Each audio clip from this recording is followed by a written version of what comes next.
So in this lecture we are going to compare DBMS with file system, or you can say we are going to see drawbacks of file system, or you can say we are going to see the advantages of DBMS.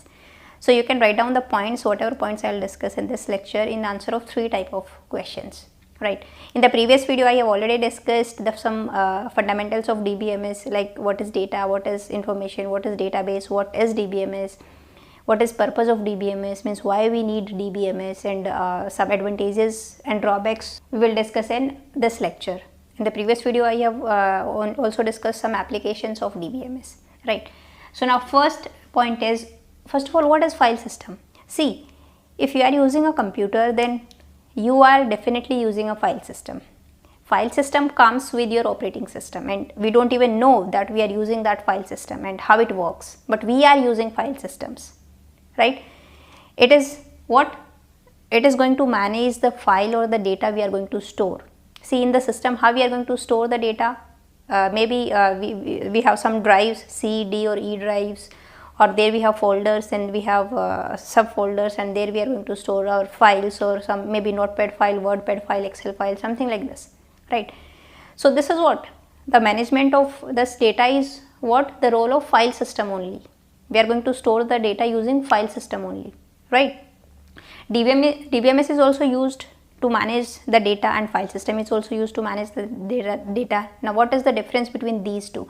See, here in file system, suppose I have created a file, a notepad file, it is having some value like 1, and there we have Jenny's lecture, and 2, after that I have written Jenny Lamba, means name of my second channel, right.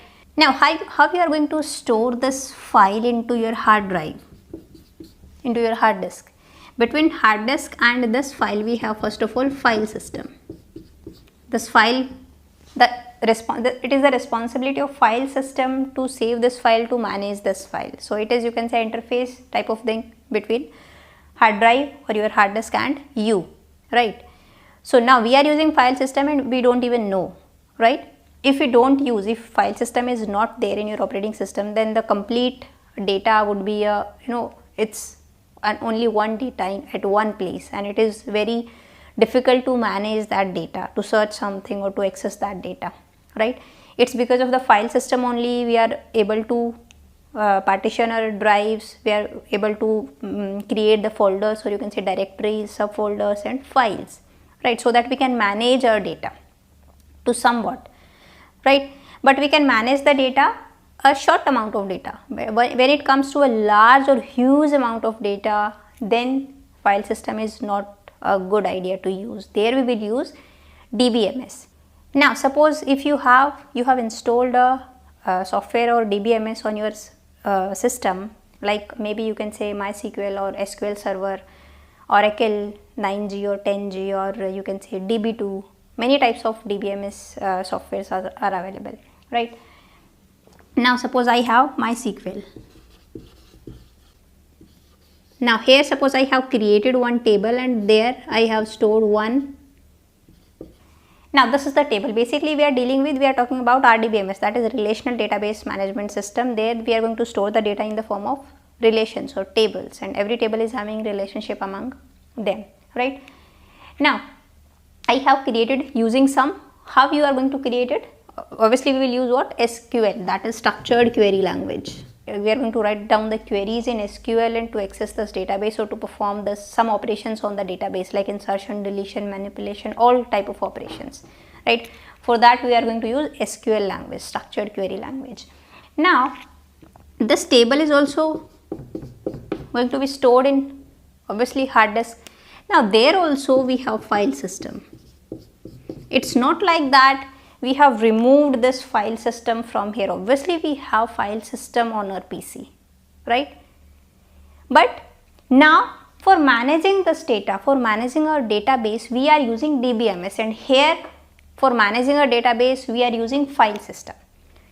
It's not like that we have completely removed file system and we are using DBMS. That is very important point. We still have file system, right.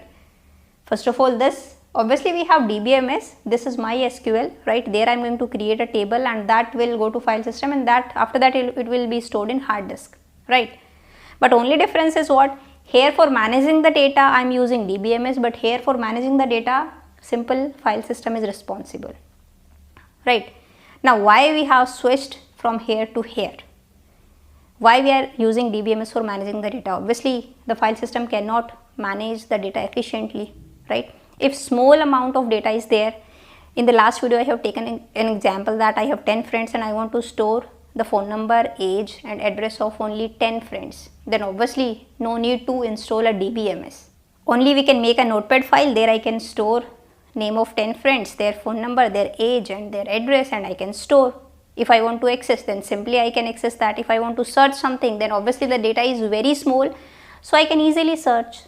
So only by using the file system I can manage my data. But suppose you can say it's a hospital management system, there we have multiple tables for patients, for doctors, for registrations, or for other helping staff, for inventory as well. Many information we need to store. For all the information obviously we cannot make the tables, right? If we make the tables for this, like we have many tables. For hospital management system we have 10 to 12 tables maybe, right, in our database. So only using file system can we manage all the tables? Obviously that would be a very problematic situation. We cannot manage this table. That is why for managing this database, for a large database we need DBMS, right? Now what can be the problems here if we use file system for managing a large database? See, here the very first difference between this and this is what? Here the data is stored, see directly this data is going to be stored in hard disk, right? Have we defined any data type here, that int data type or string or float or something like this? No. So as it is, the raw data is going to be stored in hard disk, that is data here is unstructured data. Means here unstructured data is what? The data which is not structured using some predefined data models or schemas, right? Here we don't define any data type or any constraint on the data, right? That is unstructured data.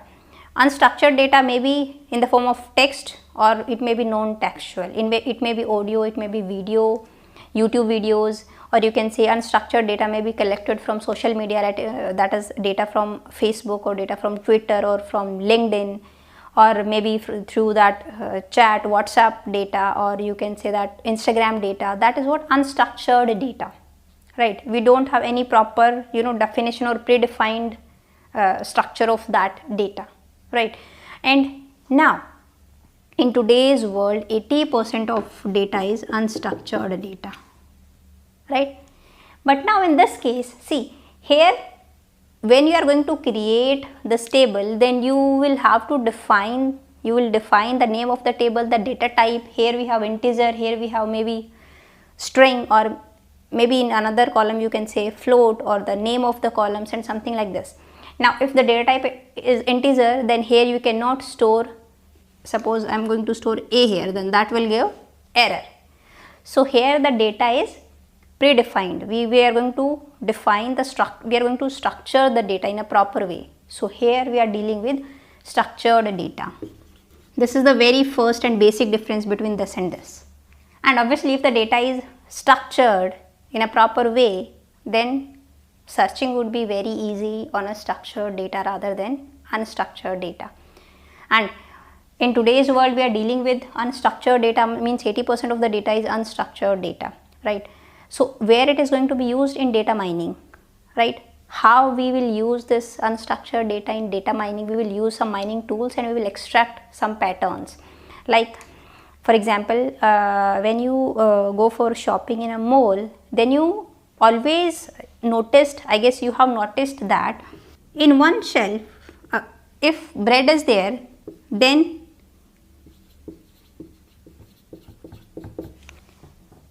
in the next of this bread, they are not going to put any shampoo or they are not going to put any stationery items like this. Nearby this bread, they will put either milk or you can say cake or something like this, right? So that's what they have the pattern that if someone is going to buy a bread, then 80% of chances are there he'll buy maybe jam or milk, something like this. So these kind of things they will put together, right? So that's where data mining comes into picture, and the unstructured data comes into picture. But that is a different subject, that is data mining and data warehousing. That I'm not going to discuss that thing in deep. Here we are discussing the difference between file system and DBMS. So here one problem may be because of this unstructured data is, see, different people means different format they are going to follow, or maybe if same person is using that data, means I am the user and I am creating the data on my laptop and I am using that data. I am responsible for managing that data, like user is responsible for managing that data, right? So now here suppose in one file I have stored the date in this format, right? And at one file I have stored date something like this. So maybe format is, first of all I'll store month, then day, then year. And format may be, first of all I'll store day, then month, then year. There is no specific format defined, right? So that would create a confusion, right?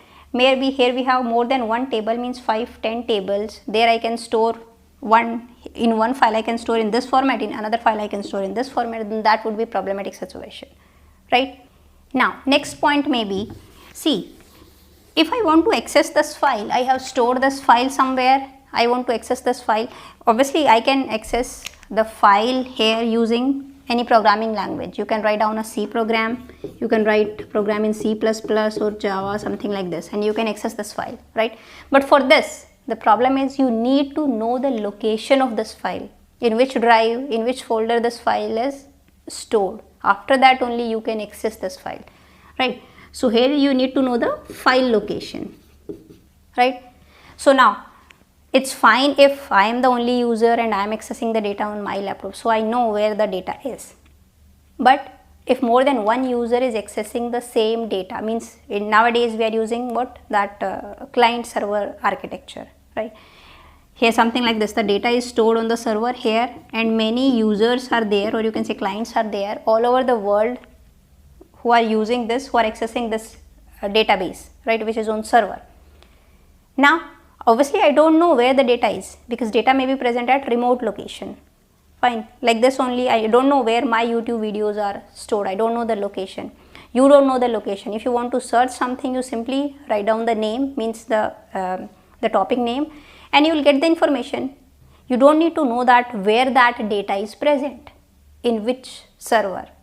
The server which is in India or the server which is in USA, you don't even know, right?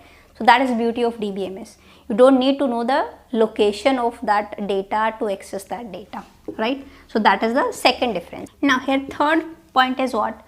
See, suppose in my file I have multiple data and the size of file is around 20 GB, and here I want to access only small information that is of 25 KB only, right? Only one row suppose I want to access. Now here obviously for accessing this you need to write a program in C language, suppose you are writing a program. So for that thing, when you write a C program, then you will access this complete file. This complete file would be transferred to you, right? But I don't want a data of 25 GB. I just want information of 25 KB only. So that is problem in file system, right? Now in DBMS only you can get this information. You will not get the complete file, you will get only this information that is of 25 KB only, the information you want from that file, right? That is another advantage of that DBMS. Next point is, here in file system, how to access the data? We are going to write proper program, maybe in C language or any language, right? So suppose a bank is using file system, not using any DBMS, and there obviously we have multiple tables, and from here I want to access the information. My query is I want to access the name of those account holders, those persons whose account is having a balance less than 1000, right? So there we cannot write down a query, there we have to write down a complete program, and obviously I can get this result. Now my second question is, I want to access the name of those persons whose account is having balance greater than 1 lakh, right? Now for that you have to write down what? Another program, and you have to compile that program, and after that only you can get this result. So for each query you are supposed to write down a complete program. That is not a good idea. But here only you need to write down a simple query and you can get this result. After that again a simple query and you can get this result. No need to write down and no need to compile a complete program, right? So here in file system you can write, here file system allows only that predetermined access to the data, that is using some compiled programs, right? Here in DBMS, if you are using DBMS, then here the flexible access of the data is possible, right? Next point is data redundancy, means data duplicacy. Duplicate data is present in, may be present in file system, right? In the previous case also we have discussed in the previous video that suppose I have this table, I have 10 friends and the data I am storing is name, phone number, age and address. Now suppose I want to show this data, I want to share this file with another user, another friend of me, and I want to show the phone number, right? Then what can you do? You can create another file and from there you can delete phone number, and in that file we have this, this and this. So now we have two files, one is this one is another one which is not having phone number. Now to another person I want to show this file, but I don't want to show the age, or you can say I don't want to show the address. Then I can create another file F3, and there that file will contain these 3 columns and it is not containing address. I have deleted this. So now I have 3 files. Now this is what? Data redundancy, data duplication. Now what is the use of storing the same data again and again? So that is the problem in file system. For making this file secure, because I am obviously creating these files for security purpose. I don't want to show phone number, I don't want to show address. But now the problem is data redundancy. That have created another problem, right? Or here you can take one example, like one faculty is taking subject in CSC and EC department, right? Here data structure, here suppose DBMS, and the faculty name is same, suppose you can say Jenny and Jenny. So all the details of Jenny would be same, but here we have 2 files, 2 locations. In CSC department also, in EC department also the same information is stored, right? Now this is what data redundancy. Fine, no need to store the same the detail of same faculty at 2 places. So now because of this redundancy, another problem is inconsistency. Now what does this inconsistency means? Now suppose this faculty has left the college, right? So they have updated in this table, right, in CSC department, and they have deleted the profile, but this profile is still in EC department. So data is now inconsistent, right? It should be updated in both the tables or in maybe all the tables. The changes should be reflected in all the tables. So manually it is very tough. If you have 10, 15, 20 tables and all the tables are having some information related to me, then from all the tables that information should be deleted. So that would be a tough job if you are not using DBMS. So now next is concurrent access. Suppose there is one file and many users are accessing this file. This is what concurrent access, right? So that would be problematic in file system. Why so? Because see, suppose 2 users are reading this file, then that is fine, there would be no problem. But if one is reading, one is writing, right? That is read write, or one is writing, another is reading, or one is writing, another is also writing, then that would create a problem, right? So here we should have some concurrency protocols, like some locking mechanisms. If one person is writing or updating this file, then other person cannot read that file. After completion of the writing, after completion of the updation, another person can read that file, right? That should be a case. Now in file system there is no concurrency protocols, but in DBMS we have concurrency protocols. That thing also we will discuss one by one in later videos. So concurrent access is a problem in file system. So now here you can also say we will not allow multiple users to access the file, right? At one time only one can access that file, either read or write, but that is also not possible in nowadays, because see, suppose you are I'm taking an example of railways. Suppose at one time only one person can book the ticket, or only one person can access that site, or something like this, no concurrent access to this railway database, then that would be obviously a problematic situation, because I guess in one day around 7 to 8 lakhs bookings are there on this railway, right? So concurrent access is must nowadays on database, right? You have to implement concurrent access, and for avoiding the problem you need some protocols, and those concurrency protocols are there in DBMS, they are not in file system.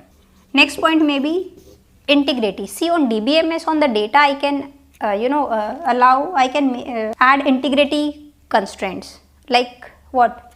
Suppose in a banking system I want to add a constraint like this: if your bank balance goes less than 1000, then automatically 25 rupees will be detected, something like this. This kind of constraint I can apply on the data in DBMS, because in DBMS the data is predefined. When we are going to define the data, then only I can put the constraint. But here in file system the unstructured data is there, we cannot define anything on that data, right? So integrity problem is also there in file system. Next issue is security. Security of data is less in this file system. Here in this example only you can show that security is not much in file system. Or you can say here we can put, obviously we can put that read write permission on the folders and files, but we cannot put these kind of access permission on a portion of a file, on small portion of a file. We can put this on a complete file or folder, right? But in DBMS it is possible, right? The mechanism for security is much more, means for backup mechanisms, for recovery mechanism is also there in DBMS, that is not possible in file system. If we want to back up the data, means backing of the data in file system is very tough. Why so? Because data is unstructured, data is not predefined, but here backing of the data is easy. In this example only security is there. If you don't want to show the phone number, then simply you can write down a query, you can fetch name, age and address, and you can show another user. So that is, data is more secure in DBMS. It's not a case in file system. To making it more secure, either you have to create another file and from that file you can delete phone number, but in that case it will create a problem of data redundancy and as well as data inconsistency, right? So now here on the basis of these points I have compared file system and DBMS. There you can say, maybe you can write these are drawbacks of file system, or you can write these points as in advantages of DBMS, right? I'm not saying that these are the points, these are the only points for comparison of this file system and DBMS. You can compare these on many more points also. In next video I'll discuss about functional dependencies, means what is functional dependencies, and after that we will start normalization. So now I'll see you in the next video. Till then, bye bye, take care.